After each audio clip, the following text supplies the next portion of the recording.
Howdy doody on this lovely Sunday. No, I don't have on church clothes. You know I don't do church. But you about to have a sermon up in here. First, I got to give a shout out to Vanna because she sent me this article. Oof, I can't remember how long ago, but I had to wait until I was, well enough to be able to handle it. And so it should be a pretty interesting discussion. The only problem is that I forgot to upload my slideshow. So give me a second here while I go through these steps to do this. I should have thought about that before. Uh, oh, do I need to move it into this folder? That can't be the case. Damn it, it must be. Okay, hold on. I got to go into my Google Drive. Jesus, criminy. So how is y'all's weekend? I hope you guys are looking forward to this because it should be pretty interesting. Although I think in the back of my mind, I know that a lot of you just really don't care. You're not really tripping about it. Okay, here it is. I need to move this into a different folder that's linked to my StreamYard. That's what I need to do.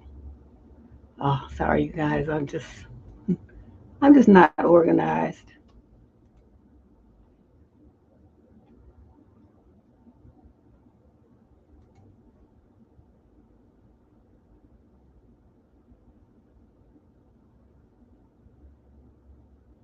Is it this one?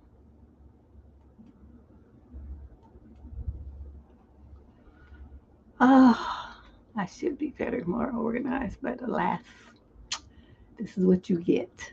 Somebody who likes to do shows and then forgets about all the basics that go into making it happen. Just so silly. Okay, where's my StreamYard page now? Is it here?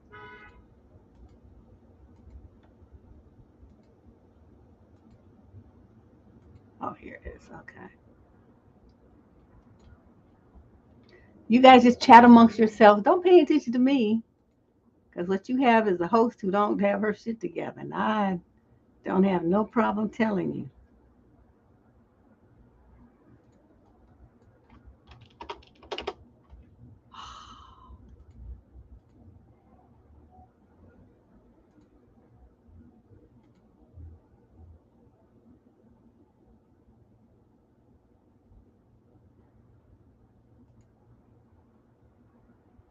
Hmm. Where is the presentations folder? Why can't I find it?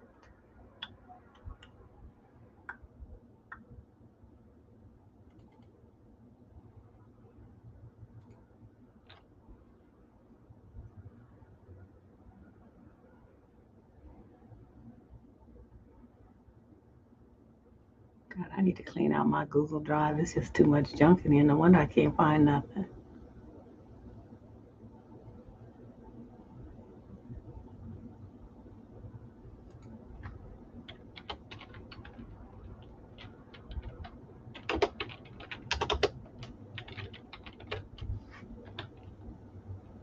The main thing, is if you haven't been over on if you're coming in through what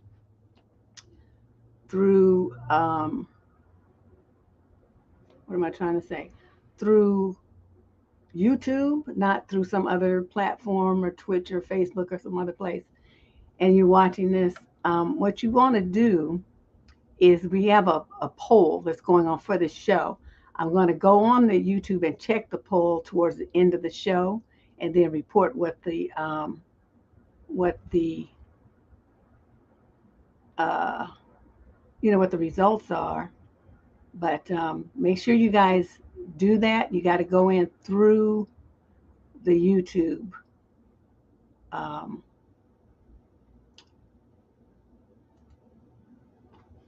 through the YouTube platform.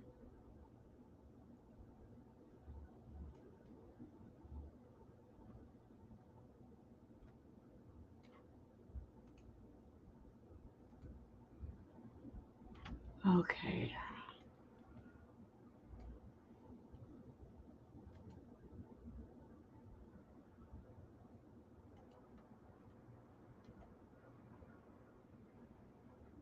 What the hell I'm doing?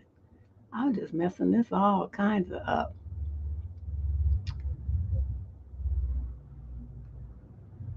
I'm like, why can't I put this where I want it to be?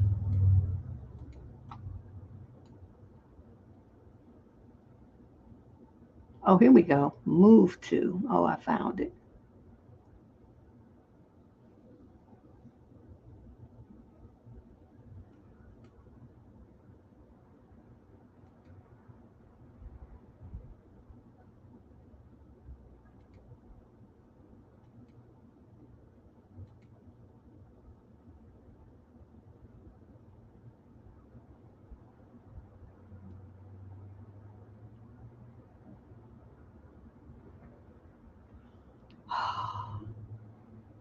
I'm really struggling here.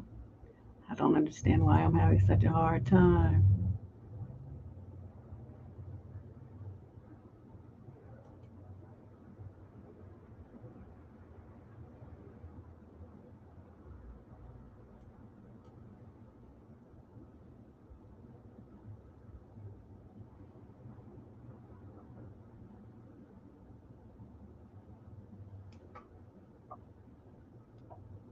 Okay, let's see if this is the right thing, if I can finally find it.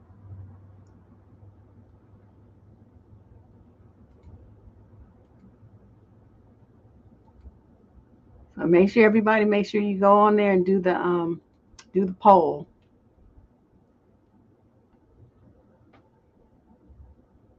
Why can't I find this?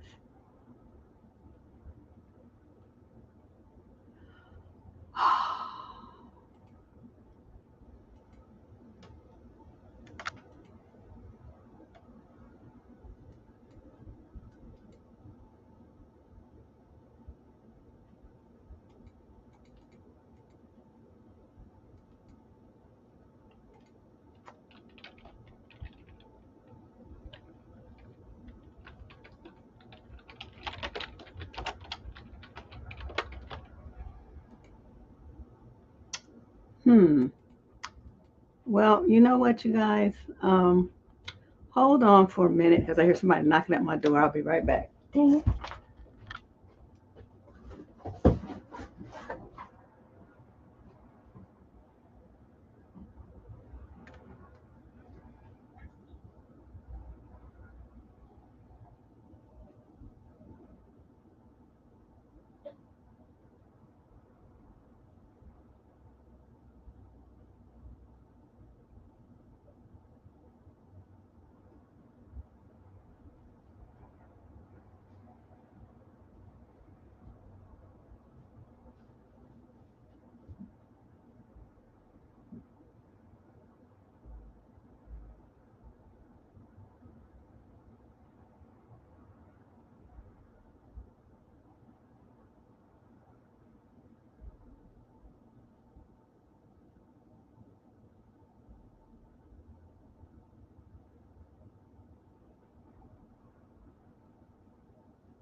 Okay, as if I didn't have enough drama going on, now somebody crashed into my car. Oh, it's just not turning out to be my day. Okay.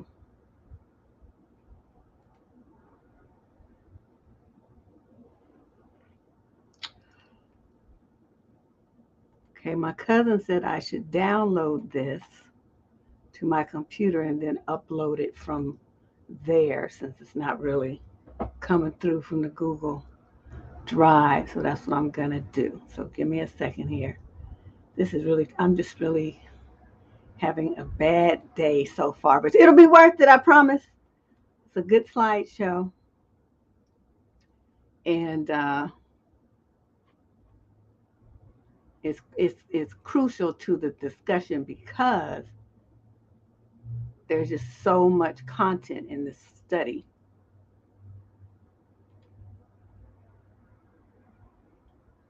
Okay, downloads. Here we go. Okay, it's uploading. We're on our way, people. We're on our way. How much? I've been wasted, what, 10 minutes almost? This is crazy. Thanks, everybody, for hanging in there, though. We usually are more, together than this, but I guess it gives everybody who's running late time to get here. Yes, Onyx. I mean, luckily my car is not like a new, I mean, it runs fabulously, but my car is really old. I mean, some people call it a bucket, but I love this car. I mean, the interior is great. I mean, it's had a few dings and stuff on it, but I got it fixed. Mechanically, it is sound as hell. And you know how Hondas are, they don't die. I put in a new transmission at one point, and, I change the oil regularly. I take care of it. I'm about to get some new tires. The car runs fast, but now it's got a big old dent in the door. Luckily, it's on the passenger side, so I don't have to see it. Okay, so here we go. So I'm gonna add this to the stream. There we go. This is today's Sunday sermon. We are finally about to do this show. Vanna, you have your copy ready because you might have to pop in here and help explain some stuff. This article came from Vanna Phil. Sent me the link to it. And this is what the survey. It was like a study, and they interviewed 52 married Black males on their thoughts on why there's so many single Black women versus other nationalities. So, this font didn't come out good. Okay, so anyway, basically what it says, I'll read it to you in case it's hard for you to see on the screen. It says Black women are less likely to enter into a marriage or to remarry than Black men or women from other racial ethnic groups. Okay, that's one point. These are all like the premise statistics of the survey that kind of led them to want to do the study. Furthermore, 7 out of 10 Black women are unmarried, and 3 out of 10 may never marry. Of course, that doesn't count the 3 out of 10 who may not want to get married, but that's another issue. Thus, the disproportionate number of Black women who are single has been well documented. This demographic pattern is so noticeable that it's even received attention from mainstream popular media like CNN. They did a documentary on it. ABC News did a Nightline special on it. I don't know if you saw that.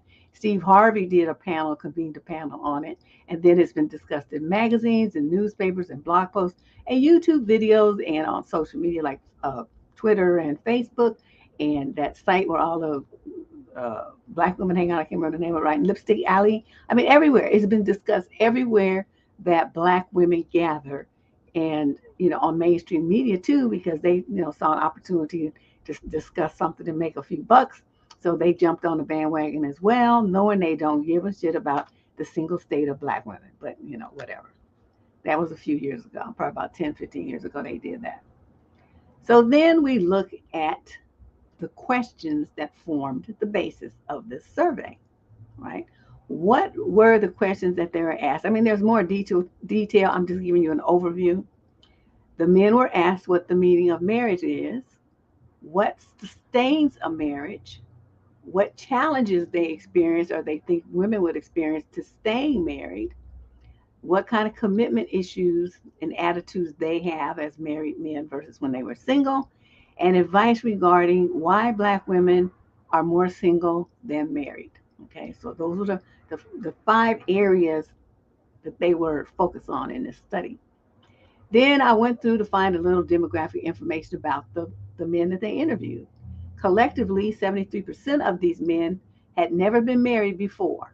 Okay, so that's the vast majority, almost 3/4 of them. This was their first marriage.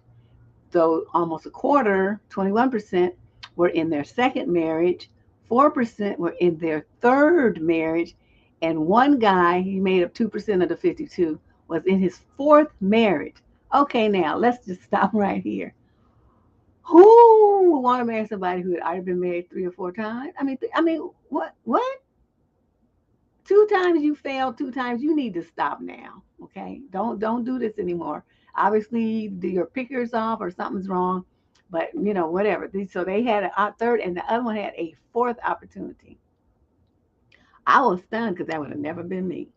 So in total, the average length of their current marriage was 14 years. And when you count at the time that they spent dating the woman that they later married, they're looking at about 16 years total. Okay, so some good time has passed. These aren't all like newlyweds or anything like that. Okay, so let's see what else we got here. So then the study, when they asked the guys, and this was pretty early in the study results, what barriers they felt that Black women faced to be married. This was also from the researchers, not just from the guys that they interviewed. That they have concerns with the economic instability of potential partners. People have that phrase, "I can do bad all by myself." Okay. Challenges that undermine long-term relationship success. Now, what are those challenges? I made some. I mean, I highlighted stuff in here so I could say what those challenges were. Where's my glasses? This font is so tiny. Hold on a second. Usually I can see, but this is just tiny, tiny print. And I'm old, so I got to put on my little dirty reading glasses. Where's that cloth that I have to clean my glasses?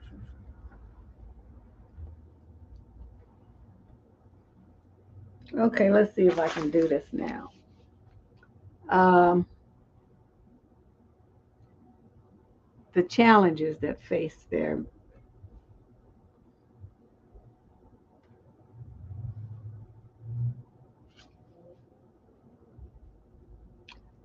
Okay, so they said that there's the challenges that undermine the potential relationships.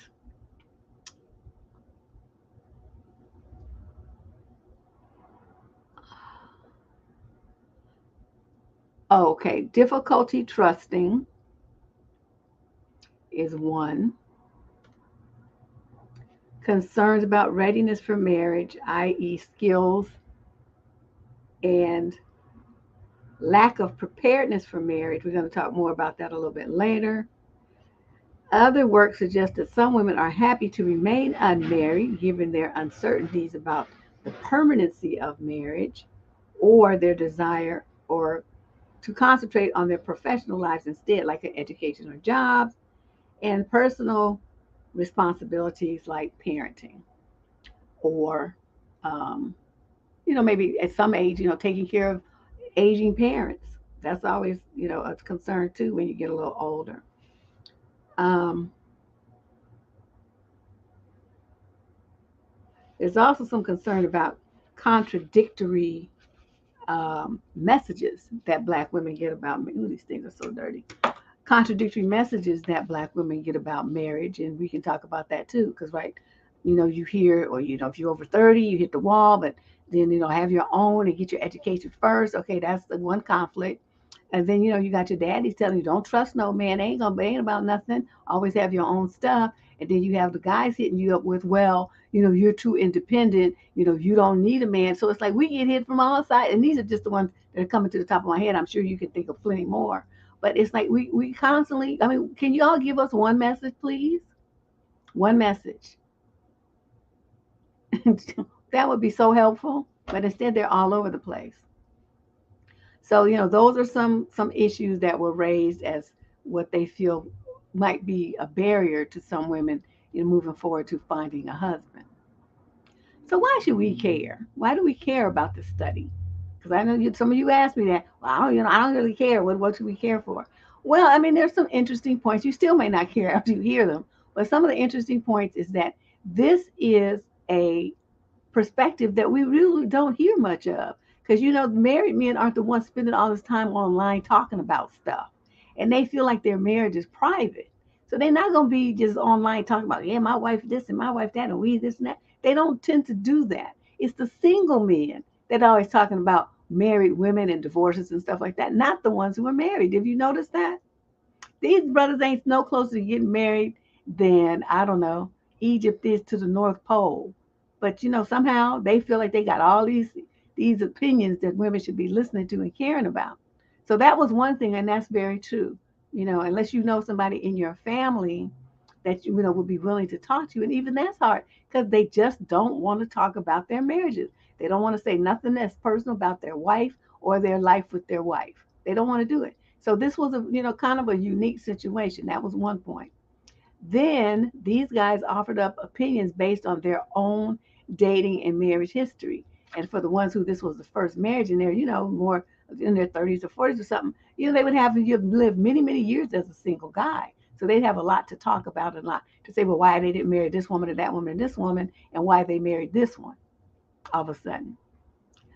What was really interesting is that they found these men through some kind of program on creating a happy marriage or something like that. But anyway, some kind of church religion based kind of marriage program, and these guys all went through that. So that to the researchers indicated that these guys were pretty serious about marriage and about commitment. So I thought, okay, they placed a high value on their marriage to enough to spend a couple of weeks in this class learning how to be a better husband. Okay. Then they felt like as these guys, most of them had kids, some of them had grandkids, but they feel like they had a perspective that would be important as they have a lot of influence on the next generation of young men and women. So their perspectives on marriage, their morals, values, all that kind of stuff would be important to know what separates them from the knuckleheads that are single running around here crowing about how they don't want to get married because somebody's going to take their 52 cents. And then finally, they felt like this survey would help the researchers better understand the challenges in relationships that impact Black men and women. So challenges sometimes that may not affect people of other ethnicities. We know what those are, but I spelled some of them out on upcoming slide. So this is just to remind you, if you have not, go onto the YouTube page and take the poll for this show. There's a poll, and this is the question. Does marriage offer positive benefits to Black women and children? And those are the options for it. So please hop on over there. It's the youtube.com/Debsterism channel. It should be the only show that's going across the screen that's, live now or what's on the air now, whatever it says, something like that. It's right now. So you click that and it will take you there. But if you're already on YouTube, you should be able to see it over on the upper right-hand corner of your screen.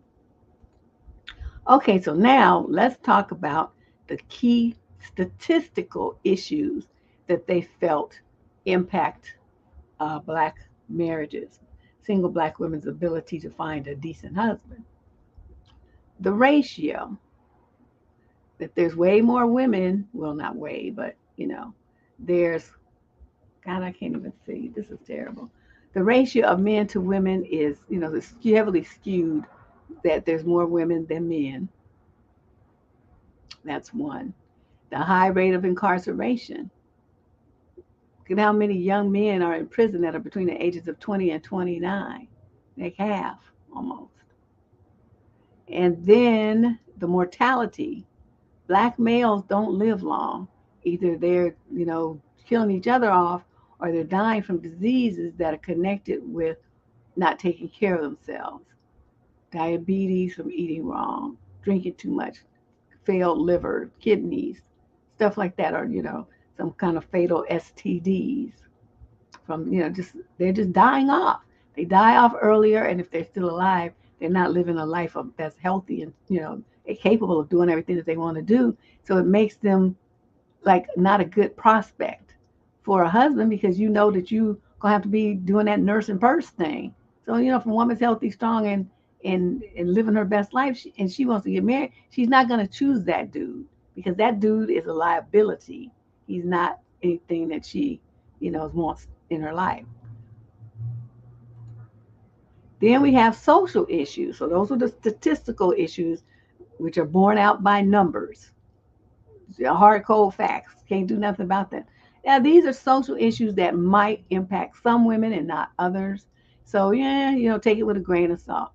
Okay, the gender relationships, the divide between black men and women is huge. I found the best image I could of this chasm where there's just you drop off a cliff almost, trying to get to the other side and understand the other side. There's a real divide between black men and women, and it's palpable. Okay, then there's the major distrust. Black women just don't trust black men because they lie and play too many games, always trying to game on somebody. They claim they don't trust women because you just want them for their money, but they don't have no money. So why would you want them for that when they don't even have it? But whatever. I'm just saying that's what they say. Are you baby trap them? Although they be the ones begging to not use protection. You see where I'm going with this? So all of that, those kind of things where they say they don't, there's a lot of distrust. Women's is based on real fact. Theirs is based on who knows what, from my perspective. I mean, who's in the battered women's shelters? Women. Who has a baby and then gets left behind? Women. Who gets lied to and told that they are in love, somebody loves them, but his behavior proves that he really doesn't? Women. So I think women have valid reason not to trust men. But some women don't have that experience. So like I said, these are social issues that will impact some people and not others. They're not written in stone like the first slide of the statistics that apply to everyone across the board. Then we have the economic factor, which is lately, according to all studies, and this is across all races here in the United States, women are outpacing men in education, especially in the black community, in education, and in many instances economically as well, where more women are stepping into the role of breadwinner. So they make more than their husbands, or he doesn't even have a job at all, and they're the one holding it down financially. So that's a concern too, and that's a big one in the black community, because a lot of women say, well, what do I need him for? Shoot, I can be do bad all by myself. I don't need to be doing bad and then take care of him too. So that again is something that affects some women and not others. So this slide is iffy, but these things are pertinent. So what was the ultimate study findings? Well, the 52 men cited various factors for what they felt was the disproportionate occurrence of unmarried black women. These results were grouped into 4 key areas, 4 key themes. And these are the 4. The gender relations, issues there that they felt, were prominent. I thought that was one issue. They narrowed it down to 4 groups. Marriage, education, and socialization about marriage. That's a big one in the black community. Individual development. And then, you're not really thinking about getting married to a man because you are gay or he's gay, or you prefer women. That's, that's a reality. So let's talk about these on an individual basis. Let me find where they start talking about gender relations right quick.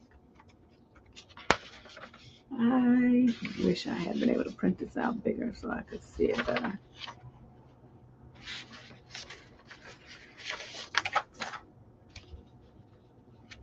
Oh, they gave a lot of information about, how they did the numbers and all that stuff. Nobody cares. I mean, I guess you have to do that when you're doing a study, but for the purposes of the show, nobody cares about how you got the information. We just want to know what the information was that you got. Okay, here we go. Results. Oh, I don't have any clean glasses over here. This is terrible. These things are so dirty. I guess not. I have to try to use these dirty glasses.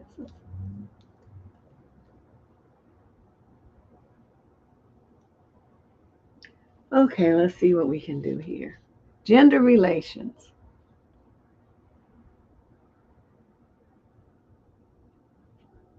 Okay, the first thing before we get on this, they said, we present these four themes without consideration of the men's ages, marital experiences, or life histories. The office could not identify any differences in the men's backgrounds to explain why they thought more black women were single than other groups. All participants quoted below have been given pseudonyms to protect their identities. In addition, we organized the categories in hierarchical fashion, presenting the percentages of men who are assigned at each theme. Oh, that's interesting. Within each theme, the number of men who offered responses is detailed. In some cases, participants provided more than one reason for the disproportionately high singlehood amongst black women. Okay, so some of them just picked one key issue and some picked more than one. Okay, here we go. Gender relations. Over 3/4 of the men's, 79%, discussed gender conflict between men and women in the black community. The husbands noted that many women are misguided in their approaches to attracting and keeping a mate. We're going to talk about that. Just let me finish reading this. I'm going to let you all chime in a second. Women are misguided in their approaches to attracting and keeping a mate. And that's so. The men also discussed the negative effects of incarceration on relationships. Further, the respondents underscored how the strong, independent nature among some black women challenges relationship formation and maintenance. Other respondents cited black men's failings to meet their responsibilities and pursue education and training, as well as how lack of trust challenges relationship formation and maintenance.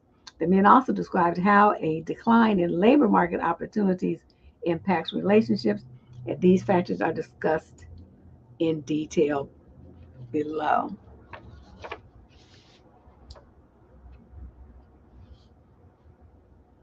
No, sir, let me just tell you how this works, Mr. Let me just put this across the screen right quick because this is some common bullshit. First of all, if that only happens if your wife doesn't work at all, okay, then you have to pay alimony. If your wife is working just like you don't have to pay alimony unless you make some like three times as much as she does or something like that, which as a black man, you're probably not going to do. Okay, let's just be real here. So, all this conversation that you always be having about that marriage laws and stuff, have you ever studied marriage laws? Do you realize that they vary from state to state? You probably don't know that because you've been getting your education off of the internet, going on these stupid manosphere channels and listening to their dribble.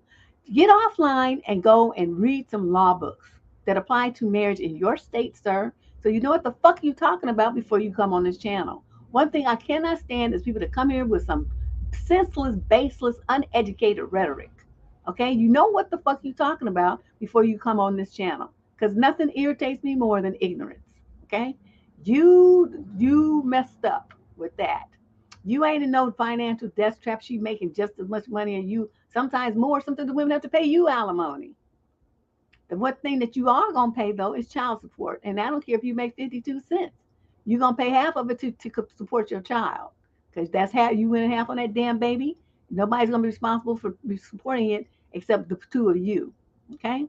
You don't want to do that, and the state takes over. Trust me. Any tax returns you get, driver's licenses you have, and stuff like that, anything they have to pay out for your kid, they're gonna take it from you later. You're never gonna escape, and those things have no expiration date. You could be 90 years old and get a windfall on the lottery. They're going to be like, oh, look, he owes child support from 2012. Let's tap it. And they're going to take it. That's how that works. So you don't want any kids, you don't want no child support. Keep your dick in your pants, and you're gonna have a problem. Now, let me back to our regularly scheduled programming. I just cannot stand that kind of stuff. Don't get married then. You got a fucked up attitude. Nobody trying to marry you anyway. Now, I'm just like, ugh, these guys just so stupid. Anyway, let's go back to this gender relations. So let's start this with this part here. Yeah, workers' compensation, take child support. They, I mean, everybody will be in your pocket. Everybody, child support. Not for alimony though, but child support. They will get you. They don't care. Your federal tax returns, state tax returns. You sell a property, you got some profit in what escrow. They gonna take it out of that. I mean, you can't get away from child support. I don't know what they think. That's why their whole main thing should be to keep it in their pants, and then they won't have a problem. Now, that's what I got to say about that. So back to gender relations. So here they the main thing we want to talk about is the stuff that impacts you guys, which is this one. Women's approach to men is misguided. 73% of the respondents in the gender relations category indicated that the black women's approach to men is misguided as it relates to patterns of pursuing a man for a relationship and not exhibiting ladylike behavior. For example, cursing, that's goddamn right. Wearing revealing clothing, setting standards too high, and placing, what is this? Oh, more value on men who can offer material possessions and status, engaging in controlling behavior, lowering their standards to attract a man's affection, and not being approachable, for example, not friendly or a bad attitude. Regarding black women pursuing men for relationships, Carter, who is 45 and married for 9 years, said, quote, if you get down to the bottom line, actually a woman don't suppose to look for a man no way. Thus affected the sentiment that is a man's responsibility to pursue a relationship and the woman who men see as too aggressive or in context may be hurting their chances for long-term stable relationships. I tell you guys that all the time. Proposing marriage, asking a man out first, calling him all the time, takes a long time. That doesn't really work. They feel flattered, I guess. I mean, everybody likes a little attention, but that's not the dynamic that you want. You want a man who's so into you that when he thinks about you, he picks up the phone. When he wonders what you're doing, he sends you that text, not WID, but baby, how you doing today? I was just thinking about you, something like that, not WID. No. Um, so anyway, what do you guys think about that? We're going to talk about this as we go. No, it's not respectability politics. Have you seen how these young girls dress? They dress like hookers. Okay, I'm sorry. There's no reason in the world to walk around this public like that. Especially you going around your family members, you going to a friend's house and her husband and her teenage son is there, and you got all this all out and your butt cheeks hanging out and stuff. That's inappropriate. I don't care what you say, call about. I know y'all love to throw that word about respectability politics. Sometimes women just need to be checked because you just dress like hoes. Okay, that's the bottom line. That's inappropriate behavior. Dress for the occasion. Dress like you have some respect for yourself and others. Okay, so on that one, I agree with them. It's just not necessary to be walking around like that in public. Wear that shit at home. You want to be, looking at having your man looking at all your talents and abilities through your clothes. Well, you do that. But you going out in the street. You got teenage boys walking up and down the street. Your teenage son looking at you like that. I mean, inspiring all kind of stuff in him that really is inappropriate. But y'all don't be thinking about that. You just doing what you want to do, like you're a 13-year-old rebellious teenager. Grow the fuck up. I mean, it just drives me crazy. So that again is another term that I don't like. And it just, to me, it doesn't speak to someone really thinking intellectually about the message that you are putting out in the street when you walk down the street like that. Okay, wearing nipple tops and all this kind of stuff. Who the fuck are you trying to impress? Is those girls that desperate for some fucking attention that you feel you got to go around the street half naked for a man to look at you? Really? That's the best you got. So you know what I mean. It's very disgraceful. It's disgraceful, and and I'm telling you, like you go around enough married couples, you'll see there ain't nobody dressing like that.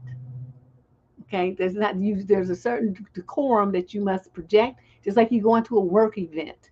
You dress a certain way. You don't be wearing booty shorts and shit to your company picnic.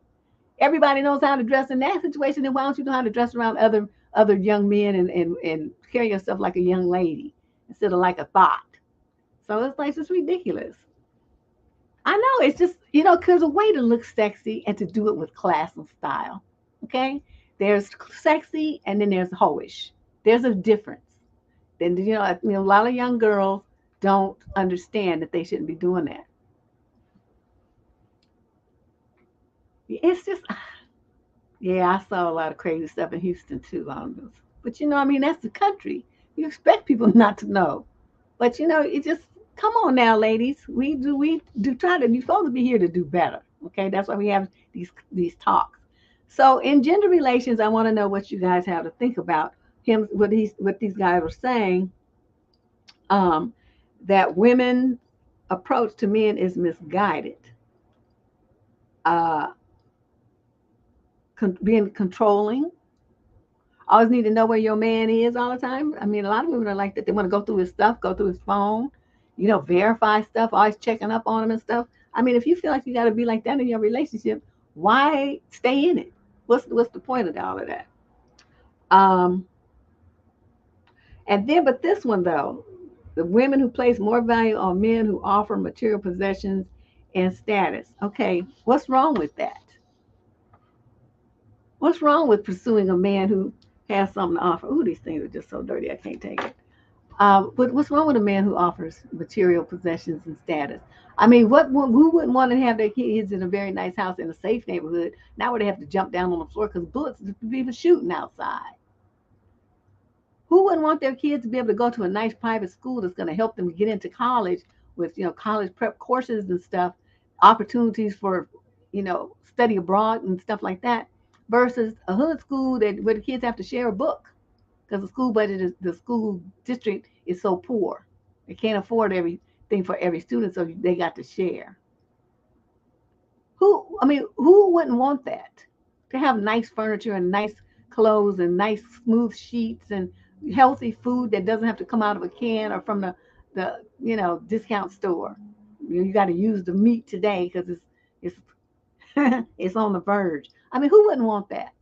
So when they guys say stuff like this, to me, it translates into you just broke and you want to feel like you deserve the same opportunity to get you a dime piece as a brother who's got it together and got it going on. That's what that translates to me. If you broke, then stay in your lane. You do over there in the broke lane, or you got to get a woman who will accept a broke man. But if that woman over here doesn't want a broke man, she's entitled to not suffer and set her life up to deal with some man that she got to be helping all the time. So, but they will go and you become successful and go get them a woman of another race in a heartbeat, but be mad that while they was broke, the black women didn't want them, but them women didn't want them either. But they didn't. They're not gonna talk about that. Nobody wanted them. But as soon as they get a little change, they run and get what they feel is a trophy, some other woman of some other race who wouldn't have given them a time of day when they were broke. But they want to charge the sisters with a crime for doing the same thing. That is what got me scratching my head about this. Okay.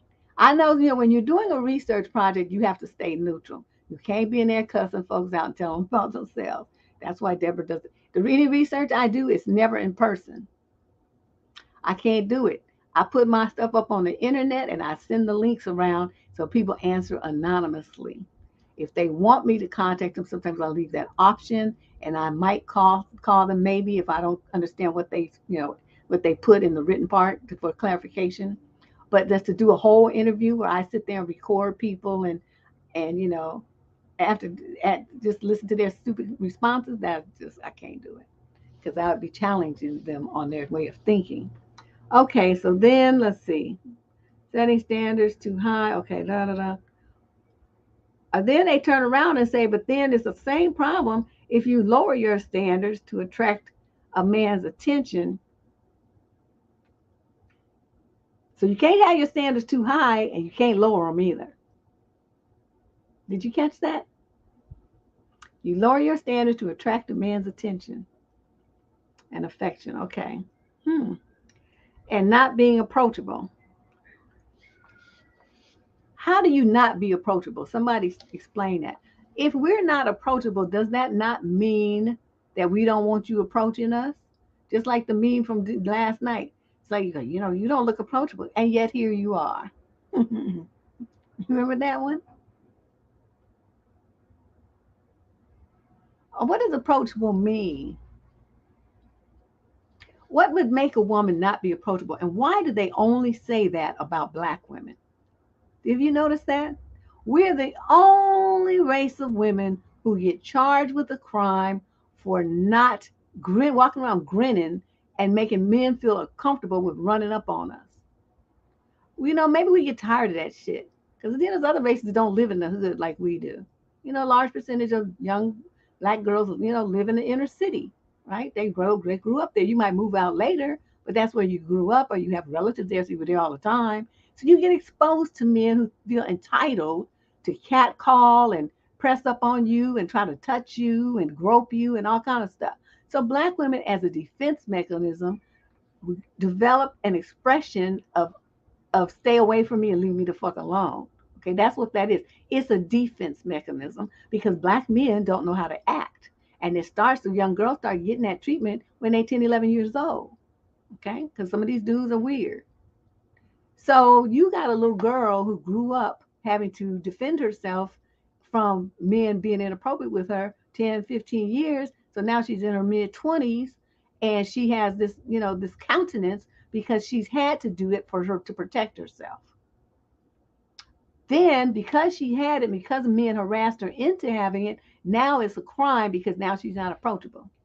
Well, you should have that conversation with your brethren and tell them to leave young girls alone so they can grow up without having to be defensive all the time. And then they might be more approachable. So the fact that all these millions of black women are growing up not being approachable to your standards is because of other men. Don't blame that on us. That's how we survived. So see what I mean? I couldn't do this is the kind of stuff I couldn't just listen to this. I would have to check dude like right there on the spot. Well, how you think they got like that, clown? You know what I mean? And then they would say, well, I don't want to participate in your survey. I'd be like, good, because you stupid anyway. I'm not trying to hear this trash, garbage clown. Get out of here. I thought of a new name for dusty men, Benny. Binny. Like in the UK, they call it the bin. Say we call it a trash can or the garbage can. They call it a bin. So I'm like, okay, Benny. Isn't that good? I thought of that last night. I was supposed to be going to sleep, and then it popped into my head. I said, oh, I have to tell everybody that. So that's going to be another. We got Dustquavius and Benny. Dusty and a garbage pail kid. Isn't it sad, though? But I want, you guys are welcome. I'm going to put the number, if you want to share your thoughts in a little bit. But, and I'll ask the questions again so you don't have to remember them. And I'll give you guys the opportunity to call in if you want to and, say your piece. We'll try to keep your comment down to like a minute or two. Don't be long-winded so we can get more people through the show. Okay. So think about what you want to say. Yes. Rubbish Benny, but it's Binny because they call it a bin, Bin. So he's a trash bin Benny. Okay, so I thought that was real interesting, and that just sent me to the special place. Like, how dare you try to charge them with a crime for having that attitude when they had to start having it at 10 years old? Because you 14 or 15, you 60-year-old dude don't know how to act, and then as the girl gets older, the men get older, and they do the same shit. These are minor children that you're harassing, like they're grown women, and so they learn to get that face. Oh, Benny and the Jets. Well, I used to like that little song. Okay. So he said women not supposed to be looking for men. He's right. Um, so this guy, 43-year-old Steve, who has been a husband for 18 years, recalled his observation of women's behavior at church, saying, I laugh when I see some of them trying that hard to get married. It makes them look desperate. You Notice when they dress differently, when they start doing things that are normally out of character, when a new guy shows up at church or something like that. They're trying to win his attention and trying to get him, thus throwing themselves at him. Wow. Y'all be doing that? I don't know. I don't go to church, so I can't deny, discount that, or say it's true. We'll just roll with it.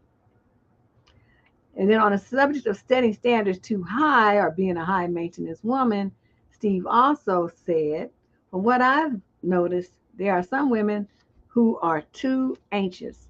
Their standards are too high. I don't mean you should go for the gutter variety of guy, but a lot of them are looking for a man with a BMW, the large brick house, the $200,000 a year dream job.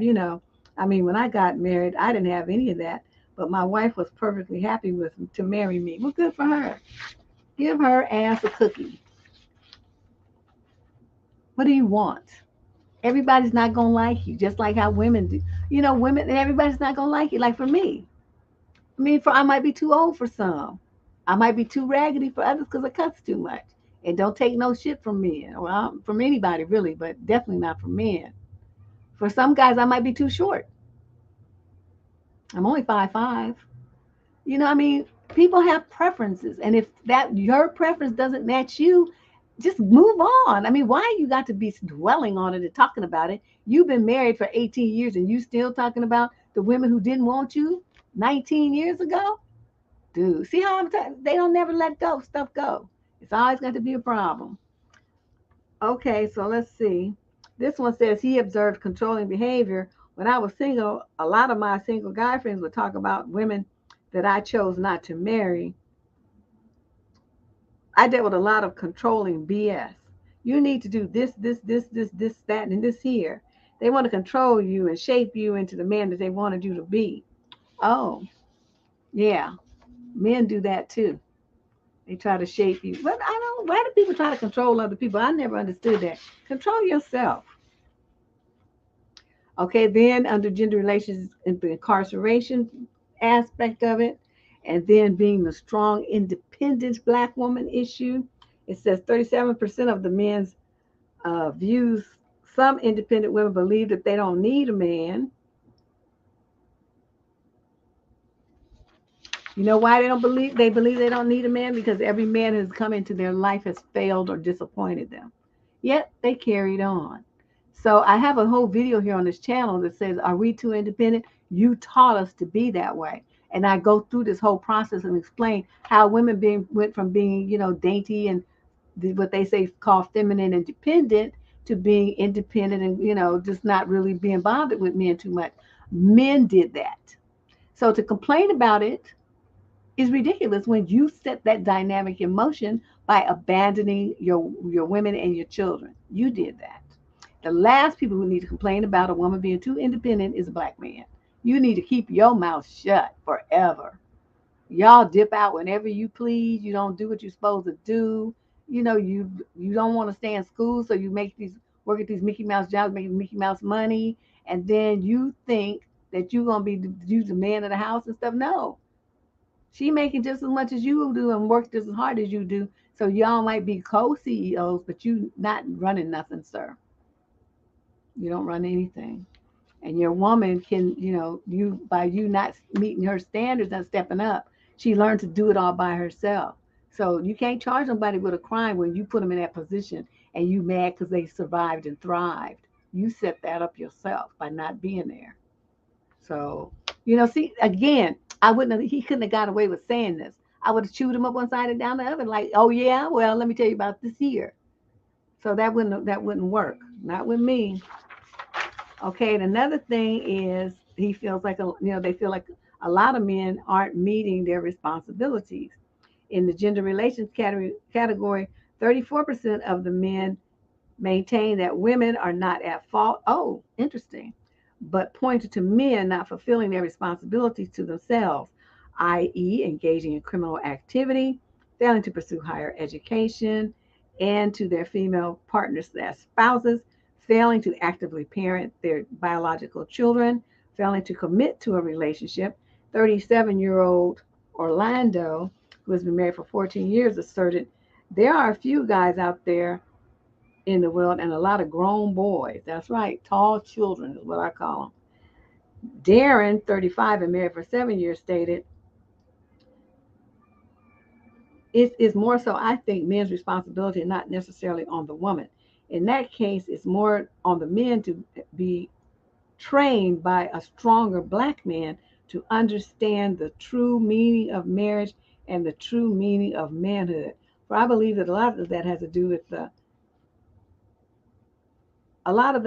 more for men who do not know how to treat women right. Hmm. I told you all about the when I was living out there in the white suburb, how my neighbor started training his little son from the age of 5, 6 years old, something like that, how to treat women. He was constantly in that boy's head about what he was going to do for mommy and why daddy does this for mommy and what we need to do for mommy. And when you get a wife, you're going to do this. So the father was already programming his son to treat the woman he loved well, starting at 5 and 6 years old. What do young black boys hear? Oh, these B's, these H's, these this and that, or they observe, they see mistreatment and abuse. So that's what they're learning about how to treat women from the men in their lives. So you ladies need to be a little more careful about who you have around your sons, who you have to father your children. Is he going to be a dust mite, or is he going to be someone who's going to lift you up and teach your son to do the same? It's very important. Okay, then, and then interpersonal trust is another one, how black women just don't trust men because they don't, they're constantly letting them down and disappointing them, making promises and not keeping them. And then in this last part, the decline in labor market opportunities. So the guys who aren't getting less education are going to fall further and further behind. Okay, so that sums up that part. Let's move on to the next slide. Marriage, education, and socialization. Remember, these are the four categories that these guys' answers basically fell under, these four umbrellas. So under marriage, education, and socialization, these are all reasons why they feel like black women are more single than other races of women.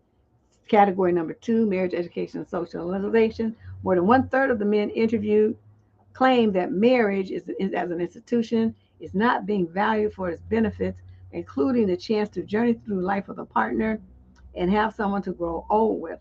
Moreover, a 57-year-old Jean, who has been married for 19 years, pointed out that marriage training in families is not always positive. Bingo.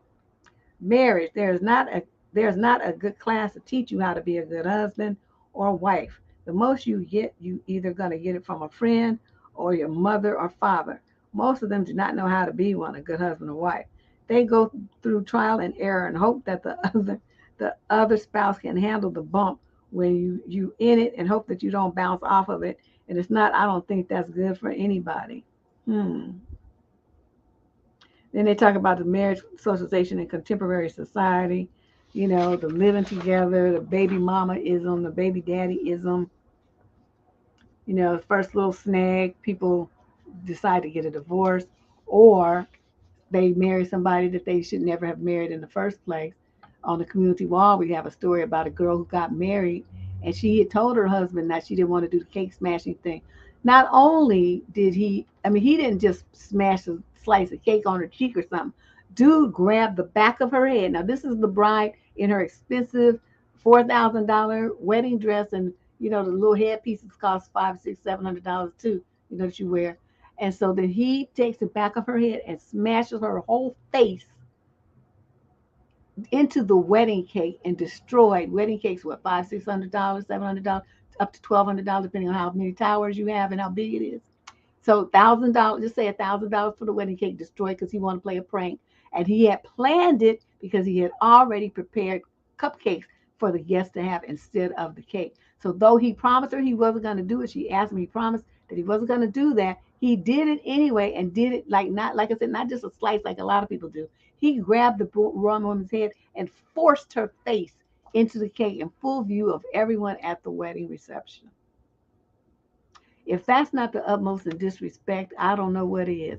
But you know what her answer was? She wanted divorce. She filed for divorce the next day. So he got to be married for 24 hours. And girlfriend was like, deuces, as she should. So in this, the socialization in the black community towards marriage, the women are socialized one way, generally to want it and to, learn how to cook and clean and, do stuff to have a husband and, you got to keep your man. And we hear all these messages, right? What do dudes hear? Oh, you don't want nobody to tie you down. Oh, they just want to use you. They just want to take your money. Who can do that with one woman for the rest of your life? So their training and socialization is negative, and ours is training and socialization is to pursue marriage. How are you gonna have that in the same community where one person is being trained to hate, but the other person is being trained to seek? Hate and avoid, love and seek. Who thought that was a good idea? And then want to turn around after these men, socialize their sons and these everybody socializing men to be like this. Then they want to turn around and charge women with a crime in the black community for being single. You did that. You men who trained your sons, nephews, grandsons, and little brothers to not be married and to see something negative, you did that. So you can't turn around and try to charge black women with a crime for not being married. Who are they supposed to marry when you got all these men running from marriage? Didn't want to talk about that's why you're single. I mean, every time you turn around, they want to try to make it seem like there's something wrong with you for being single when there's all these millions of black men of marriageable age who are running for marriage. All they want to do is just, bed you, breed you, and then dip out. That's their socialization. So I'm trying to figure out, you know what I mean? How does this work? And then how you gonna fix your lips in a study to blame black women for that when you men did that? Am I right though? I mean,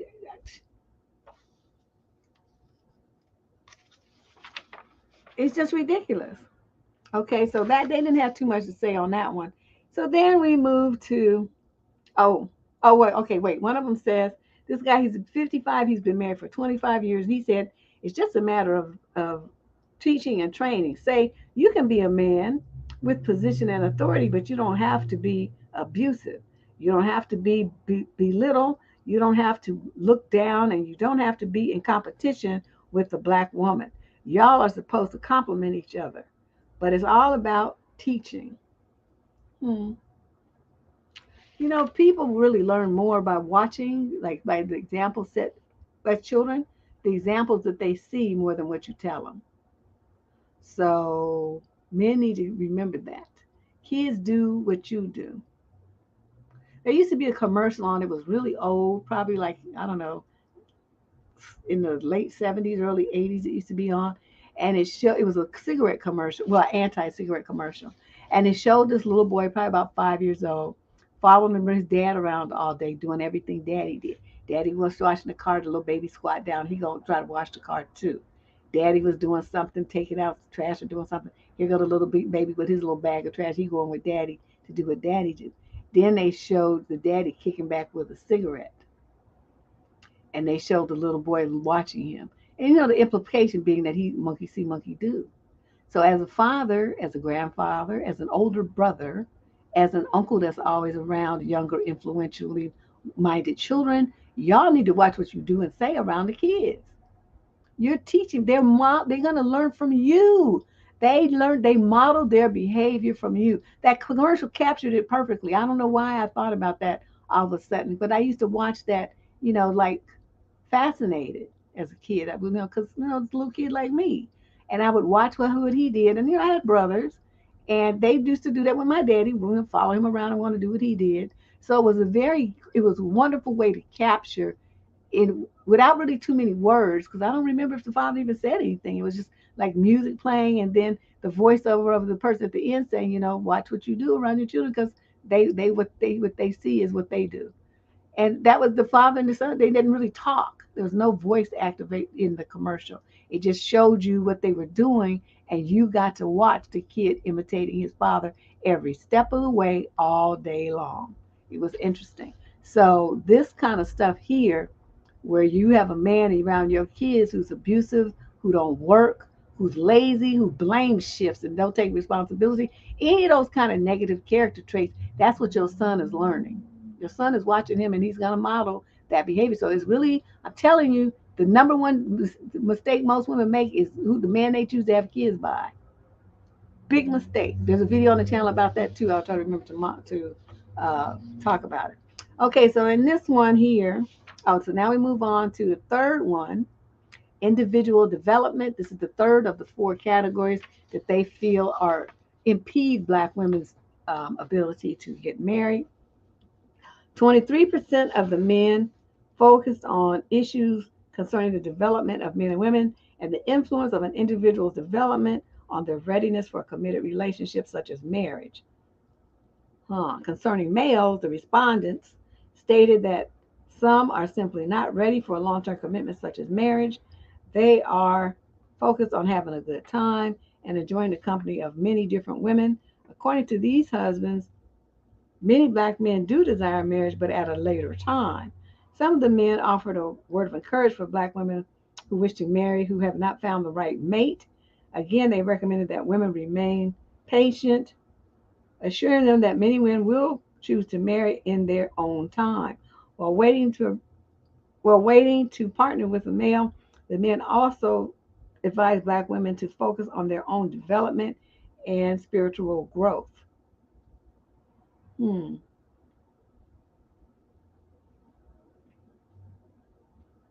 And then this guy says, whatever that is that's important to the women in a relationship, they need to be able to portray the same thing.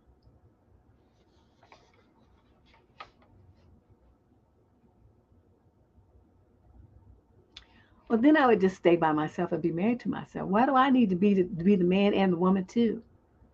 This is some bullshit. Why do I need to be able to do everything? Are you going to do everything that I portray? Okay, are you a good cook? Are you going to be a good mother? I mean, what are you going to be good with shopping and buying Christmas presents and wrapping them up and doing the decorations of the house? No, you fool. A couple complements each other. That part is true. But you don't go into a marriage thinking that it's a tit for tat and that every single thing that you have, that your partner has to have every single thing that you have back. They're like puzzle pieces where you're weak, he's strong, and vice versa. That's what you should be looking for, not somebody who's going to be a mirror image of you. See, these dudes are getting on my nerves. I mean, the concept of it is a good idea, but they just pick 52 stupid people. I'm trying to hear all of this. I mean, it's interesting to talk about, though. So let me shut up. And then the final ones, I didn't really have too much to say on this one. The final one is, maybe that you prefer, the man is gay and he prefers a guy, and you're a lesbian, you prefer a woman. I mean, that could be a contributor to why so many Black women are single as well, although it's the last one on the thing. So it says 8 men, if just 15%, made brief comments relative to how male homosexuality or the practice of heterosexual men engaging in down low phenomenon acts may play a role in explaining the disproportionate amount of singlehood amongst Black women. Other men spoke of some women's desire to engage in a same sex partner relationship, turning away from men in relationships but not from romantic involvements. For example, say when they said don't need a man, 90% of them are talking to another woman. So that's one of the things. They turn to another woman. They are gay lesbians. Okay, so in his silly little rabbit mind, the only reason why a woman would say that she don't need a man is because she's gay. Like I said, just say 99%, he's talking about 99% of women are very heterosexual. But you know what they not going to be? Is putting their life on hold for some man. Wait for him to disappoint them and break their heart. They're going to do what they want to do. If they want to travel, they're going to go. If they want to buy a house, they're going to buy it. If they want to get a designer pet for $2,000, they're going to do that too. If they want to take horseback lessons, riding lessons, or tennis lessons, or learn how to do whatever, they're going to do it. If they want to get in shape and get them hire a male personal trainer, they're going to do that versus trying to wait until they meet a man to do it. They're going to do it now because this is what makes her happy. She wants to go back to school and get an MBA over her just bachelor's. She's going to do that because why? That makes her happy.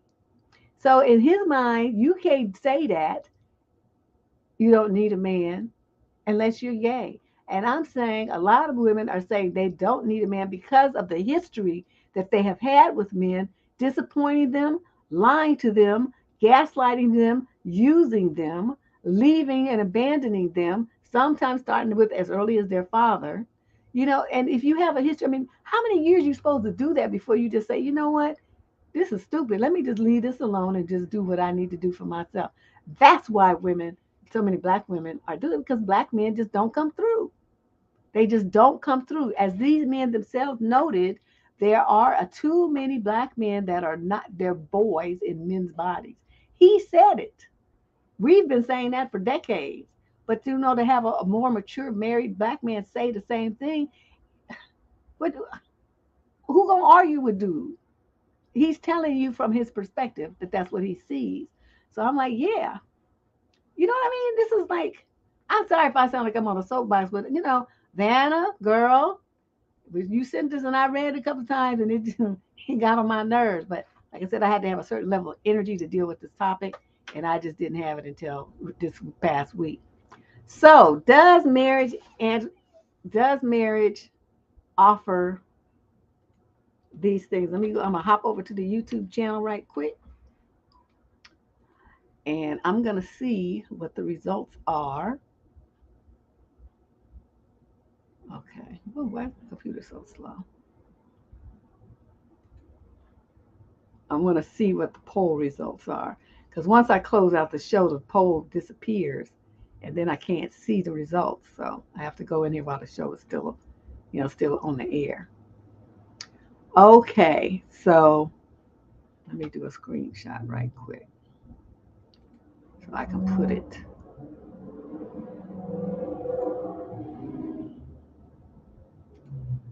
Oh, wait a minute.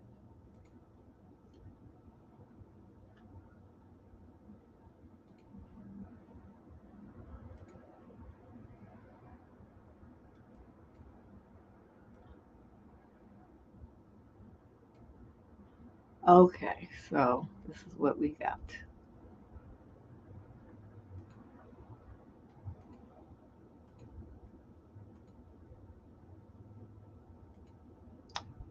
Okay. So the poll results say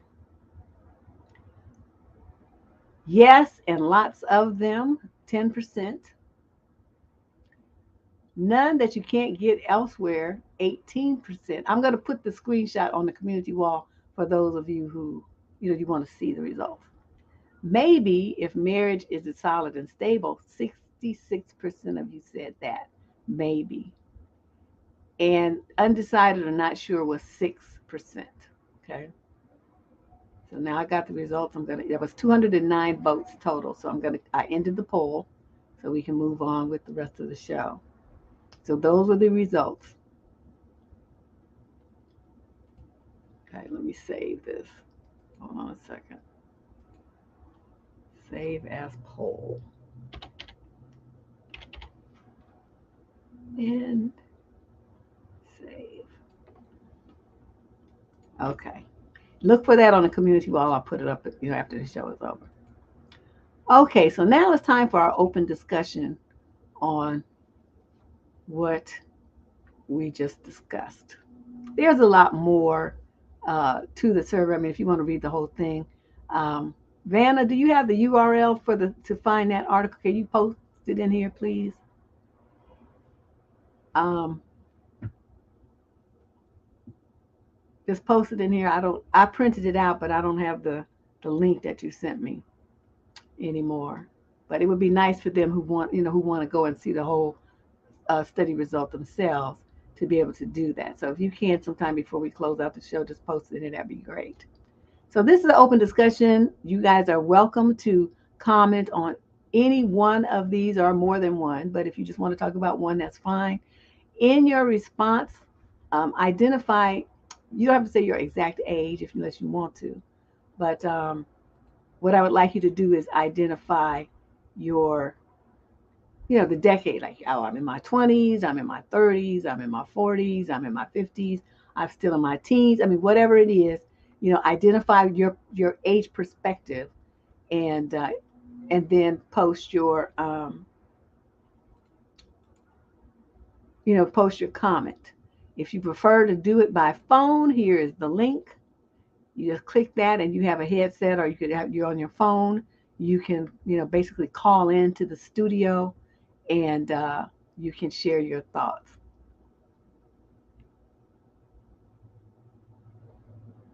Okay, so let's see. Ann Watson, in her 40s, says, I'd rather be alone than be with a man who is emotionally stunted and dealing with toxic behaviors while going 50-50 on bills. Oh, can I get an amen? You see why Oprah's not married? Oh, heck yeah. She ain't crazy. She do what she want to do. It's her money. Why should she have to share it? Amina, what's your age range, dear? I got your comment, but you didn't say what your age group is. Nope. You say, Amina says she's not going to be living with no man and paying bills. I'd rather be single. I don't want no roommate. Tell it. Amina, or are you in your 20s? I'm getting a 20s vibe here. Oh, you 42? Oh, okay. So Amina's in her 40s, and she's not living with no man and paying bills and be with a roommate, no 50-50 roommate situation. That's what I'm saying. I don't understand it. That's why I think so many women chose option number 3 in the poll. The 66% of the respondents said that marriage was good and beneficial, but only if it's a solid, stable relationship. And keep in mind, solid and stable is going to vary from woman to woman. What's under that umbrella is going to vary a lot from woman to woman. But still, 66% of the 200 and plus, what I say, 209 respondents, and I only put that up about an hour before the show started. It wasn't something I thought of, a long time ago. I thought of it like today, and this afternoon, as a matter of fact. And so that's pretty good for such a short time frame.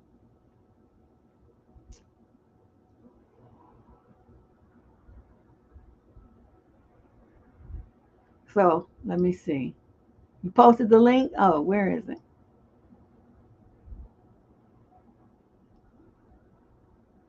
Oh, I don't see it, but it must be on YouTube. That's fine because I'm using this other platform. So India, I'm 27 and I didn't want to get married until I was 24, mostly because I saw my dad financially and physically abuse my mom my whole childhood, but they're still married. Well, dang. Okay, so you didn't want to get married and then you did when you were turned 24. Okay. That answers question number 3. So yeah, if you guys, let me know which. I guess I can figure it out. Okay, she said this is number 1. Black women are highly educated. I have 2 years of PhD work by the time I was 24. Ooh, girl, get it. See, I didn't like school that much. I mean, some of it was fine, but I was ready to go after just getting my undergrad. I'm 27 now, successfully dating another 27-year-old black man with his doctorate. Many men felt some kind of way about my degrees. So you guys answer me this. Let's start from the top. What do you think are the top 3 barriers which prevent single black women from finding suitable husbands and getting married? So she just said that, it was education for her. The men was like not feeling the fact that she was, in getting her doctorate. So I would love to see what you guys think. What do you think are the top 3 barriers? Because we heard from in the survey, we heard what the men had to say. But I want to know what you have to say. What do you think are the barriers?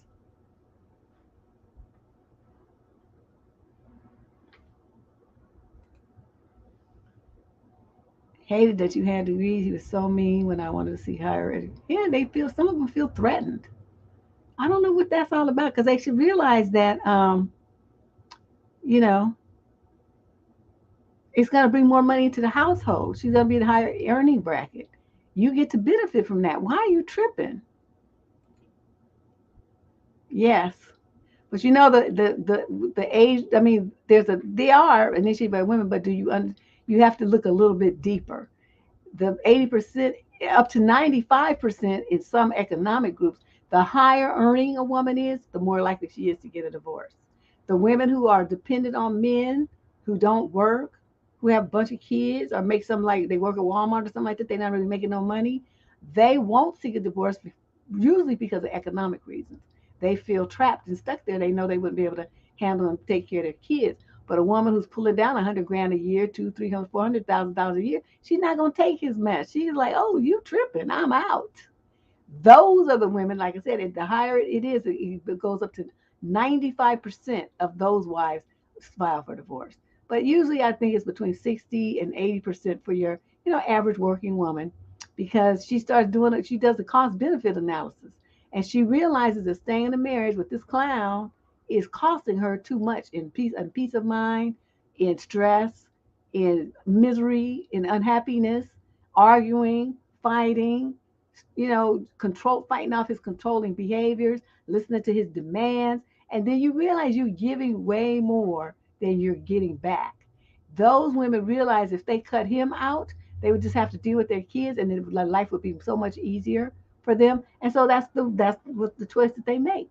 So men crying about the fact that the women file for divorce, think about why, dudes. Why? What are you doing to that would make her happy and want to stay with you? If you can't answer that question, that's why you're getting a divorce. You idiot. Okay, Lacey has her top three. Let me see what she says. My top three: conditioning from the family to be single and independent, the lack of quality partners, and three, seeing other women suffer in. Oh, girl, yes. Let me give you a round of applause. That is it. Especially that last one. A lot of people don't mention that a lot, but that is a very big factor. Because you, as a young girl, you looking and you like, well, people trying to push me towards marriage. Why? Where's the benefit for me to do that?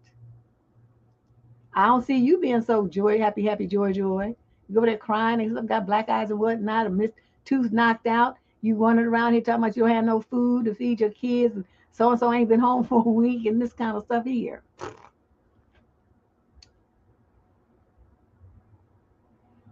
Yes.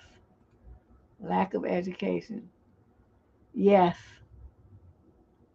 Yeah, you ask them but some sisters is the same way though, Ravinia, because I got to tell you, I was asking some sisters what's the last book they read, and they was talking about that Steve Harvey book, that what was the name? Act Like a Man. I forgot what the name of it was, but that. It's like they all had that book, and they, other than that in the Bible, those are the only books they've read since high school. Okay, so Lacey, those were three really good ones. Okay, Chrissy says, these men are not being able to provide the lifestyle that I want. Even men 20 years my senior are surprised, like, you can't even buy a house? Yeah. No, they can't, because they've been too busy tricking off their money when they was young, chasing women. And buying, gambling and buying booze and stuff, just doing stupid stuff.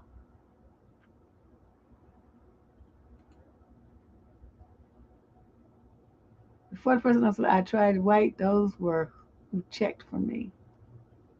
That's what you got to go for. Who's checking for you? Who's going to accept you and who's going to love you just the way that you are? That's very important. Well, Sean's girl says number one for her, and we're talking about question number one up there on the screen: lack emotional intelligence and empathy, critical thinking, and self-discipline and love. Ooh, honey, yes. Ooh, that was a good answer. Look at Rashawn coming through. Okay, Lydia. Okay, mid-40s. I do not have a desire to be married ever again. Divorce is like carrying a 10-ton weight. Damn. I experience zero benefit from it. My life is much more peaceful now. I don't see the benefit of it. Yeah, a lot of women feel that way. But you see, like older ladies in their 60s and 70s, they be getting together with their friends and going on cruises and trips and going to the casino on the bus and just living their best life, not bothered. All of them like widows or, divorced or whatever. And they're like, yeah, that was great. And it was fine when it was there, but now it's not. And I'm like, okay. Okay, Sunday asked a really good question here. What is a good man? I think that varies from woman to woman, though. I mean, really. Because I tell you, like, I have friends, and their idea of a good man and mine is like, whoop, whoop. I'm over here and they over there. And we just don't, there's no middle ground. We're looking for completely different things. Like, for instance, I read a lot. So for me, a good man would be somebody who also reads a lot and who's a good conversationalist. So we can talk about what we read, right? Analyze it, talk about it, the implications, the history, whatever the author. I mean, we want to talk about the book in detail. Well, if you have friends that don't read, them having a man who doesn't read, that's a good man for them. Whereas for me, that would not be a good man. You see what I mean? So just, I mean, that's a lightweight kind of thing, but it varies that much from woman to woman about what is a good man. So I think mainly I have some ideas. There's a video on the channel about what what makes a good man, or how picking a good man is so important.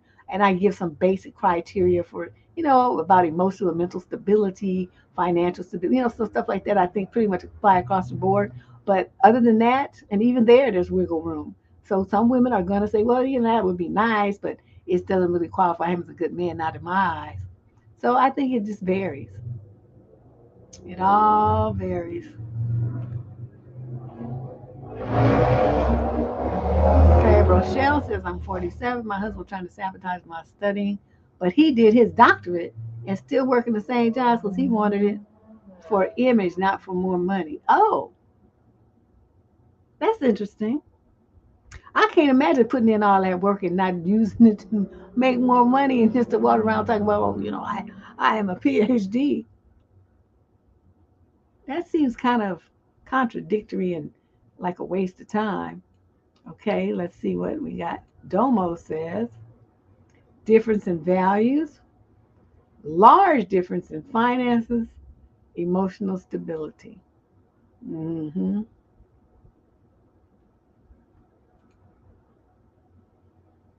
The idea of them wanting a woman to do everything like cook, clean, and nurture them, but complain when we nag or treat them like children. I can't be mommy and you love her at the same time. Girl, preach. That's what I'm trying to tell dude. You want somebody to treat you like a kid, she's not gonna get that passionate feeling about you. She's gonna feel like you a little kitty and you need some Kool-Aid and a nap with your teddy bear, not a teddy on her. So they don't understand that though, and they think that women can get the hots for them when they act like a little baby. It doesn't work like that.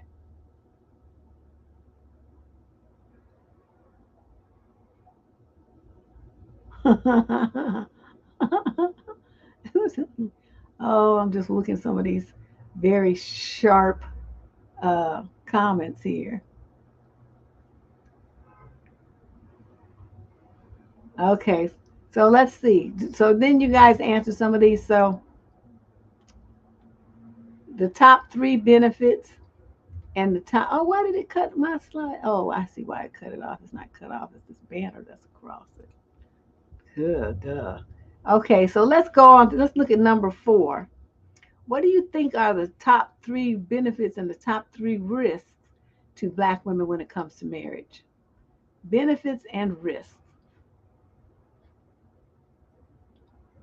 Benefits and risks. What do you think are the top three? Okay, let's show Chase comments. This is still question number 1. Not want to marry and marriage minded, cultural pressure on non-Black men to not pursue Black women, and women having more access to having higher paying jobs and education. Yep, this is her response to question number 1 above. Some of the answers are just showing up.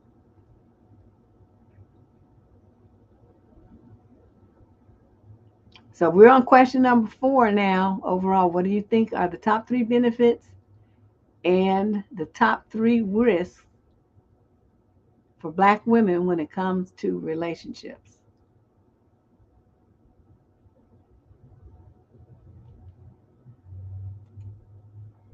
Benefit of being married is lower taxes.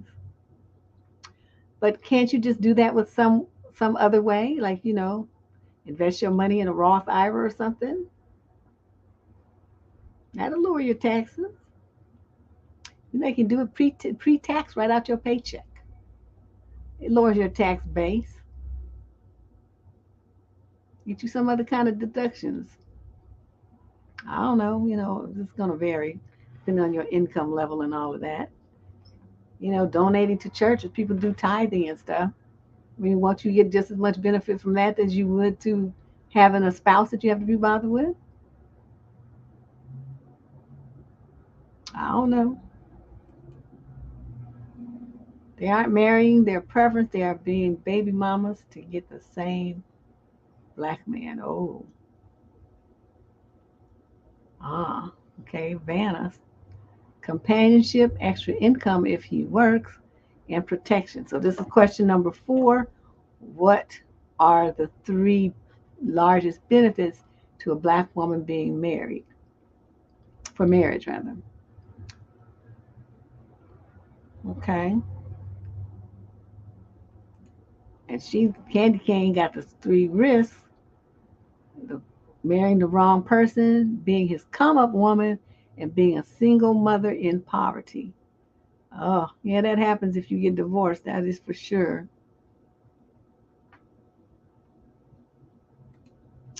Benefits? Social Security and life insurance when he croaks. You can get life insurance without being married to him. All they have to do is make you the payee. You can get that without being married. No benefits but risks are losing money, losing freedom and happiness, become a single mother at the end of the day. Well, yep.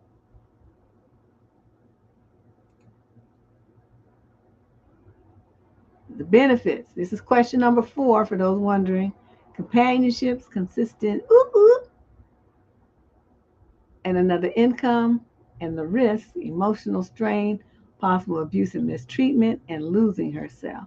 Yeah, because that other another income is iffy. A lot of these men, they don't really want to work until once they figure out that you're gonna work, then they quit their job or just stop, claim they was looking and and got fired rather than claim they're looking and not really looking that hard. He's a fraud, low earning, and always quitting jobs. Yeah, see, that's what I mean. So you counting on that big second income and it don't happen. Let's see what Amina's got to say here. Benefits is having companionship when you get older. Risks are a man that doesn't provide and you still have to struggle financially. Girl, ain't that the truth? And that is a whole bunch of sisters' reality. Like the lady we talked about yesterday, where the mother they got evicted and trying to move in with the mama, and the lazy bum husband want to stay there too, living off of his mother-in-law.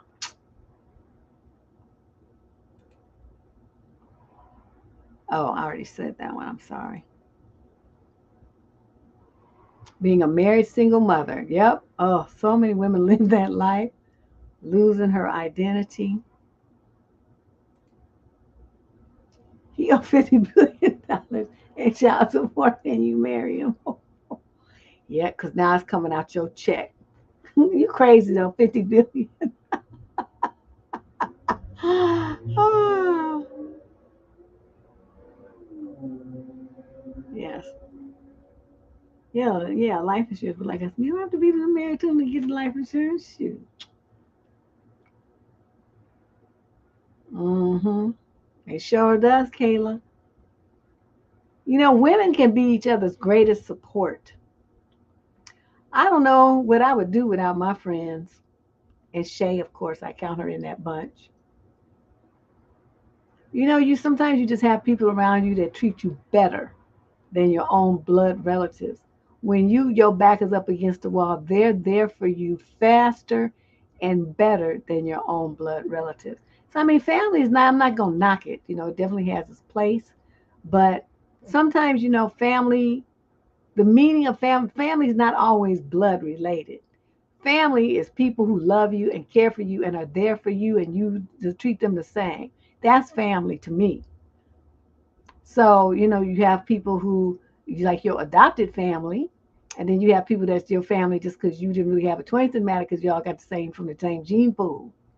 Sometimes the ones that you pick to be your family are actually better for you in the long run, and definitely as you age, you get to see the difference.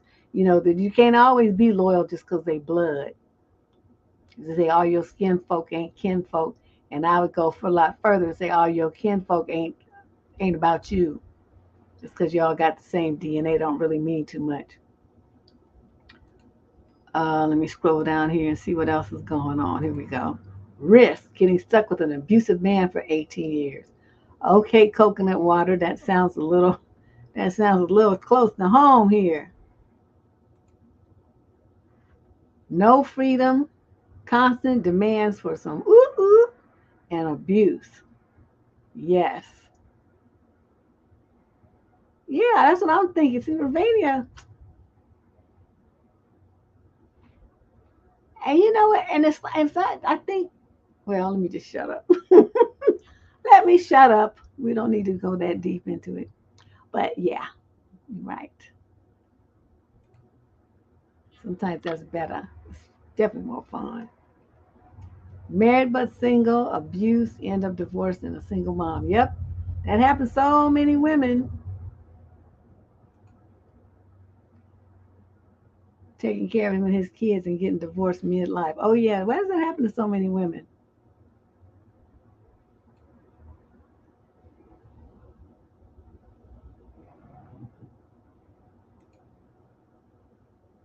Well, that was her friend. I thought of somebody I was reading the comments and somebody said it was her mother, or I don't know. But anyway, I was under the impression that was her mother. But whatever it was, whatever whoever she is, she had the right idea that she don't need to be supporting him. Get out, get out. Let me see if there's somebody here who we have not heard from. I'm looking for a response from someone new who hasn't posted a comment yet. Oh, here we go, Kaya. Caleb. But most often they are not. Oh, well, I don't have them kind of women in my life anymore.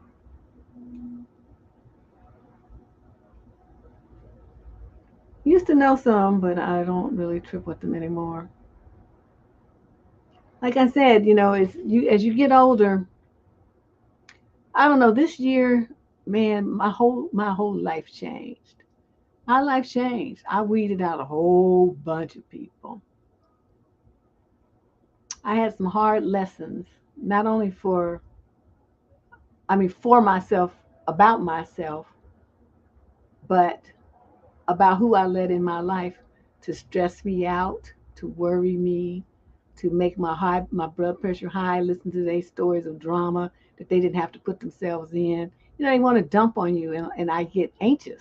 If you care about somebody, you don't want to see stuff happen to them. But they dump the stuff on you, and then they ask you for suggestions, and then they don't take it. Well, I mean, well, how long I'm supposed to let you just dump on me, and I get upset because I'm feeling this pain for you as I'm an empath. I can't just hear how somebody's mistreating you, and I don't have a reaction to that. So you have to go, just chop people off, block them off my phone and stuff like that for my own mental and emotional health. Because while I was in a strict whole part of recovery, I could not be stressed out. Because then they be talking about, you have stroke, another stroke or something.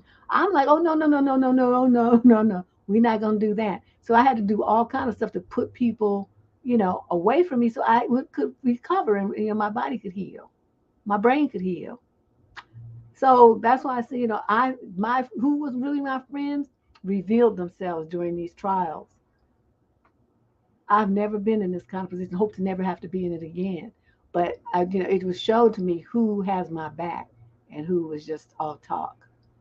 So I would not recommend anything that's drastic to find out who's your true friends. But it happened that way, and so I'm listening. I'm taking a lesson. Say the older you get, the more you clean out your closet and learn to close the girl. Not just close them, slam them, bolt them shut. You know, you gotta have good people around you.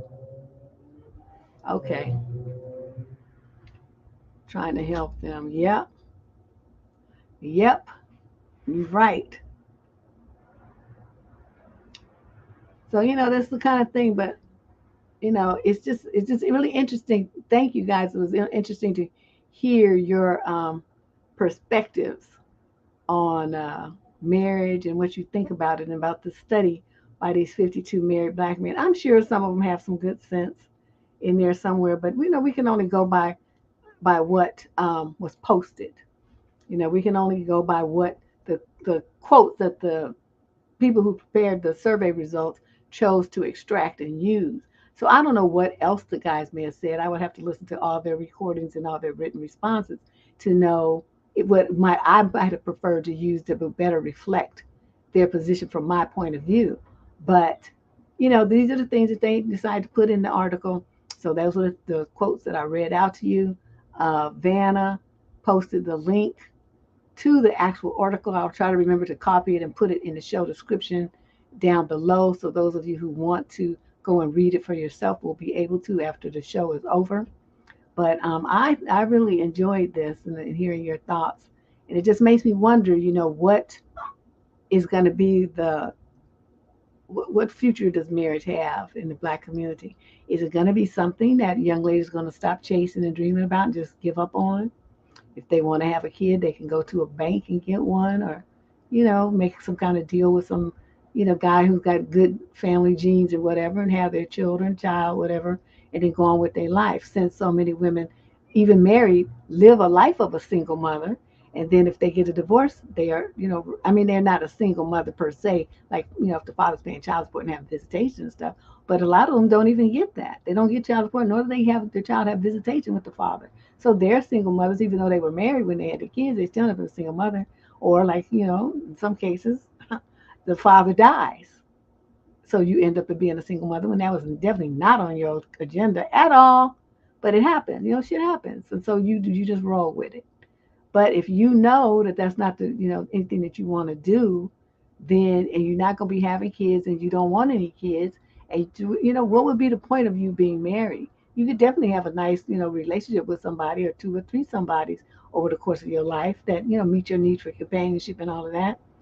Um, but, someone pointed out that, you can have companionship when you're old. Well, I don't know about you, but, Black men tend to not live that long. They don't live to be, in their 80s and stuff. They croak in their 50s and 60s. Definitely by the time they hit about 72, 3, they, from hypertension, diabetes, kidney failure from all their years of drinking, liver failure, all kind of stuff be going on.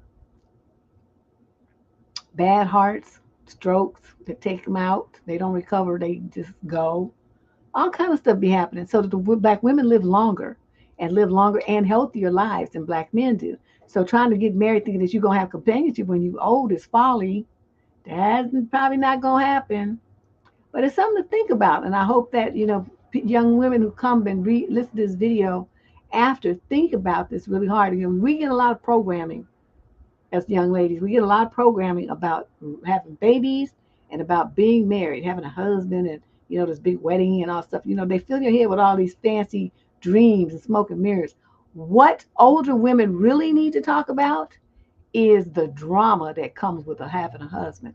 If you're going to tell a young girl about being married, give her the whole picture. Don't cherry pick. Don't only tell her the good parts. Tell her about the struggles. Tell her about the abuses. Tell her about how he calls you names and how you just ignore it because you want to keep the marriage. Tell him how you have to do all the work. He never helps you. And when he does something, he wants to be, get all kind of kudos and awards and praise for it for the one thing that he finally did. Tell him about the stuff that you would need your husband to do and he doesn't do it. Don't come through for you and you end up having to do your share and his too. Tell them about that aspect of marriage.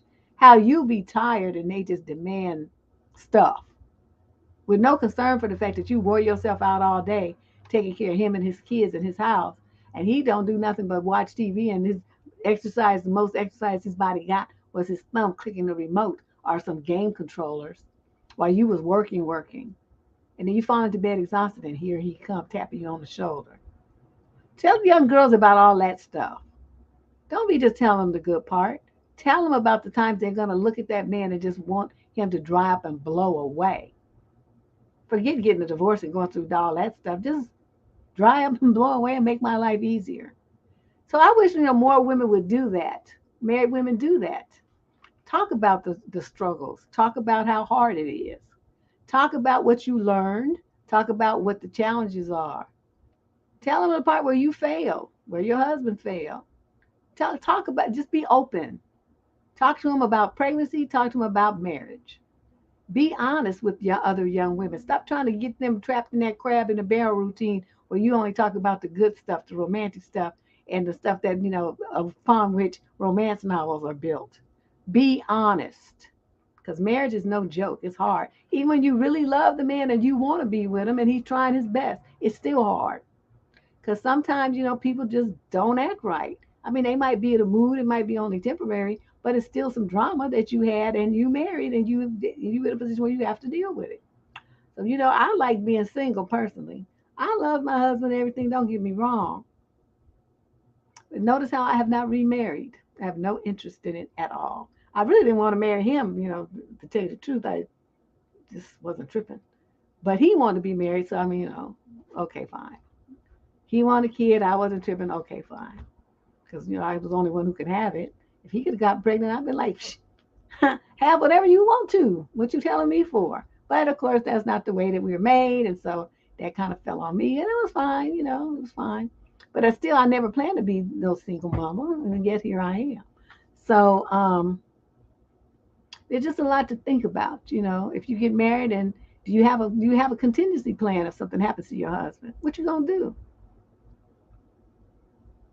You better get some good insurance.